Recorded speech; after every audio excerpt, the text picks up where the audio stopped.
வணக்கம். இது உங்கள் சிவி ஜோன். எல்லாரும் எப்படி இருக்கீங்க? ஸோ இந்த வீடியோக்கு மறக்காமல் ஒரு லைக் பட்டன் தட்டி விடுங்க. உங்களோட சப்போர்ட்டை கொடுங்க. குறிப்பாக முத்துவோட ரசிகர்கள் எல்லாமே இந்த சப்போர்ட்டை கொடுப்பீங்க நான் நம்புகிறேன். ஸோ இப்போ இந்த வீடியோவில் பார்த்தீங்கன்னா மஞ்சரி பற்றின ஒரு விஷயத்தை வந்து நம்ம முத்துக்குமரன் உடைக்கிறார். இந்த நைட்டில் வந்துட்டு முத்துக்குமரன் தீபக் பேசக்கூடிய விஷயங்கள் வருது. ஆல்ரெடி பார்த்தீங்கன்னா சிவாவை பற்றின ஒரு விஷயத்தை வந்து சொல்லியிருப்பார், ரொம்ப ஃபீல் பண்ணியிருப்பார். அந்த வீடியோ ஆல்ரெடி நான் போஸ்ட் பண்ணிக்க போய் பாருங்கள். ஸோ இதில் பார்த்தீங்கன்னா மஞ்சரி வந்துட்டு முத்துக்குமரன்கிட்ட ஒரு விஷயத்தை சொல்லியிருக்காங்க. அதை கேட்கும்போது நம்மளுக்கு ஷாக்காக இருக்குது. என்னையே அது அப்போ இது வரைக்கும் பண்ணது எல்லாமே அவங்க வந்து எல்லாமே பிளானா? எனக்கே கொஞ்சம் ஷாக். ஏன்னா இந்த வாரம் பர்டிகுலராக பார்த்தீங்கன்னா மஞ்சரிக்கு நான் சப்போர்ட் தான் பண்ணியிருந்தேன். அதுக்கு முன்னாடி வாரம் அதுக்கு முந்தின வாரம்லாம் எனக்கு சுத்தமாக மஞ்சரியோட விஷயங்கள் சுத்தமாக பிடிக்கல. அது நம்மளோட சேனல் பார்க்குற எல்லாருக்குமே தெரிஞ்சிருக்கும். பட் இப்போ என்னென்னா நேற்று ஒரு ரகசியம் பேசியிருப்பாங்க. முத்துக்குமரன் தனியாக பக்கத்தில் வந்து விஜய் விஷால் தூங்கிட்டு இருப்பார். நைஸாகவும் சொல்லியிருப்பாங்க. என்னென்னா இந்த மாதிரி நம்ம வந்து இப்போ வெளியில் தெரிய ஆரம்பிச்சிட்டோம், நம்ம பண்ண ஒரு சம்பவம் அந்த மாதிரி தான் ஒரு மாதிரி பேசியிருப்பாங்க. இன்னும் தெரிய ஆரம்பிச்சிட்டோம் சொல்கிறாங்க. அப்படின்னும் போது இப்போ வந்து முத்துக்குமரன்கிட்ட என்ன சொன்னாங்கன்றதை கிளியராக சொல்கிறார். அதுக்கு முன்னாடி என்ன சொல்கிறாருன்னா, முத்துக்குமரனுக்கு மஞ்சரி பண்ணுற விஷயங்கள் பிடிக்கல. அதுக்காக தான் அந்த நாமினேஷன் டைம்லேயே வந்து அதாவது ஒஸ்ட் பர்ஃபார்மன்ஸ்ன்ற விஷயங்களே வந்து சொல்லியிருப்பார். அதுக்காக தான் எனக்கு பிடிக்கல மஞ்சரி அப்படின்றத மஞ்சரிக்கும் தெரியணும், அங்கே இருக்கிற ஆட்களுக்கும் தெரியணுன்றதை சொல்லியிருப்பார். ஆனால் என் கண் பார்வையில் அது தப்புன்னு தெரிஞ்சு அதை நான் ஆல்ரெடி வீடியோவும் போஸ்ட் பண்ணிட்டேன். ஏன்னா ஒரு சில பேர் வந்து நீங்கள் முத்துக்குமரனுக்கு சொம்பு தூக்குறீங்க, முட்டு கொடுக்குறீங்கன்னு சொல்கிறவங்களுக்காக சொல்கிறேன், வேறு ஒன்றும் இல்லை. இப்போ முத்து என்ன சொல்கிறாங்க தீபக்கிட்ட, இப்போ மஞ்சரிக்கு வந்து மொத்தம் 8 நாமினேஷன் வந்துச்சு. ஏன் மஞ்சரிக்கு மட்டும் அந்த 8 நாமினேஷன் வரணும்? ஏன் அவங்க தனியாக தெரியணும்? அதே மாதிரி அந்த இடத்துக்கு அதாவது அவங்க தனியாக இப்போ தெரிய ஆரம்பிச்சிட்டாங்களே, அதே மாதிரி அந்த இடத்துக்கு நம்ம போயிடக்கூடாது. அந்த மாதிரி இவங்க வந்துட்டு எல்லாருக்கிட்டேயும் ஒரு பகையை சம்பாரித்து 8 நாமினேஷன் வாங்குறது அவங்க கெத்துன்னு நினைக்கிறாங்க போல இருக்குது. அந்த இடத்துக்கு நம்ம போயிட்டோன்னா பார்க்குறவங்களுக்கு சலிப்பு தட்டிடுறேன் அப்படின்போது தீபக் என்ன சொல்கிறாரு, இல்லை மஞ்சரி பண்ணுறது கொஞ்சம் ஓவராக சரியில்லாத மாதிரி இருக்குன்னும் முத்து சொல்கிறார், ஆமாண்ணே எனக்கு அப்படி தான் தோணுது, எனக்கே சுத்தமாக பிடிக்கல. அதை நான் மஞ்சரிக்கிட்டையும் டேரெக்டாக சொல்லிட்டேன், அங்கே இருக்கிற எல்லார்கிட்டையுமே சொல்லிட்டேனே.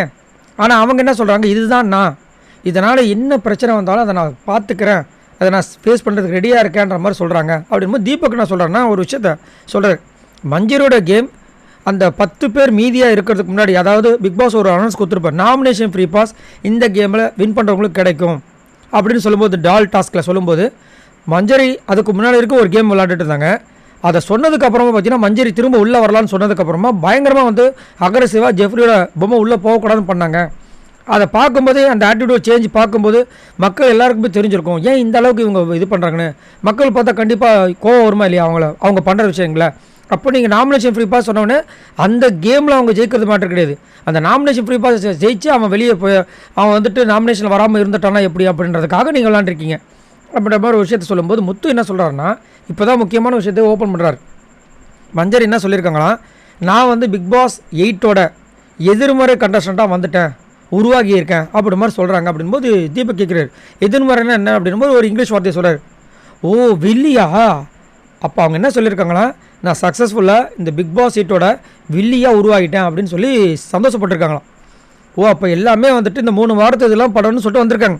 ஆக்சுவலாக அவங்களோட மைண்டில் வந்துட்டு இந்த பிக் பாஸ் 8ஓட டைட்டில் வினராக வரணும்னு ஆசை இல்லை. போன சீசனில் மாயா மாதிரி வரணும். அதுக்கு முன்னாடி சீசனில் யார், அதுக்கு முன்னாடி சீசனில் வந்து நம்ம விக்ரமன் சொல்லலாம், அப்புறமா வந்துட்டு ஷிவின் சொல்லலாம், அதுக்கு முன்னாடி பார்த்தீங்கன்னா பாலாஜி முருகதாஸ் சொல்லலாம். இந்த மாதிரி அவங்க வரணும்னு நான் நினச்சிருக்காங்க போது அந்த விஷயத்தை வந்துட்டு முத்துக்குமரன் சொல்லி சிரிச்சிருக்காங்க பொழுது அதை வந்து இங்கே சொல்லி ஃபீல் பண்ணுறாரு. இதெல்லாம் பேசும்போது கேட்கும்போது நம்மளுக்கு ரொம்ப கஷ்டமாகிடுச்சுன்ற மாதிரி சொல்கிறாரு. ஸோ உங்களுக்கு என்ன தோணுது அப்படின்றத சொல்லுங்கள். ஏன்னா இங்கே தீபக்கும் முத்துக்குமரன் பேசும்போது அந்த விஷயங்களை பற்றி நம்ம கேட்கும்போது மஞ்சரி ஏன் இந்த மாதிரி பண்ணுறாங்க அப்படியா, அது பண்ணதுக்கு அப்போ இதுதான் ரீசனான்ற மாதிரி கேட்கும்போது நம்மளுக்கு பயங்கரமாக ஷாக் ஆகுது. ஸோ உங்களுக்கு என்ன தோணுது அப்படின்னு சொல்லுங்கள். இந்த கான்வர்சேஷனில் உண்மையிலே மஞ்சரி பக்கம் தவறு இருக்கா, இல்லை இவங்க 2 பேரும் பேசுகிறது புரணி பேசுகிற மாதிரி இருக்கா?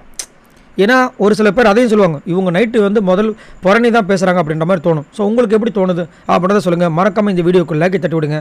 பாய் நண்பர்களே.